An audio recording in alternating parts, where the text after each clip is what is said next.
Alex, pwede ba tayong mag-usap? Huwag na. Nakita ko kasi sa chat kagabi may kasamang babae.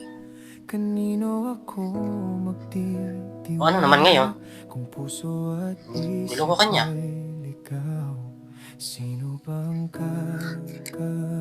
May kasama lang babae, niloloko na agad. Pwede bang magkaibigan lang?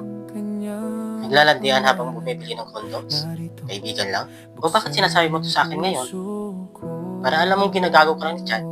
Wow! Concerned! Akala ko ba don't make comment about my personal life because I don't make comment about yours. Oh, kaya ko rin, no? Basta sinabi ko sa'yo, di ako nagkulang bilang kapatid mo. Ano? Wow! Parang 5 taon ko yata hindi narinig yun. Ah, kapatid mo ba pala ako? Kasi parang di ko narinig yun sa 5 taon sa pag-iwas mo sa akin dahil lang sa naging boyfriend ko yung ex mo. My God, Alex, pagkatapos ng lahat ng ginawa mo sa akin, umasa kapag kausapin kita. Nag-break na kayo nung pumasok ako sa eksena. Pumasok ka sa eksena, tuluyan na kami nag-break. Nag-break kayo dahil iniwan mo siya dahil pinagpalit mo siya sa trabaho sa Amerika.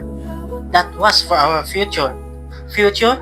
Future mo mukha mo. Ang sabihin mo talaga, ambisyosa ka, importante sa'yo yung career, di ba? Halos masiraan ang ulo si Chad nung iniwan mo.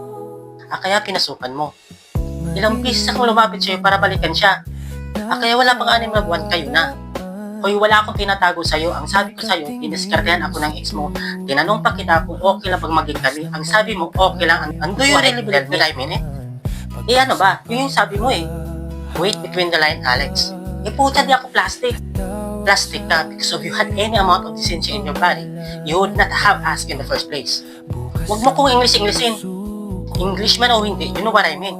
Ang sabihin mo, matagal ka na may gusto kay Chad, kaya lang ako ang niligawan. Okay, ikaw na. Sige, ikaw na tama. Ako na mali. Ako na mga agaw. Ako na tanga. Ako na lahat. Do not use your stupidity as an excuse for all the pain you caused me.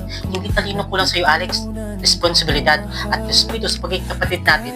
Ganon. Goodness gracious.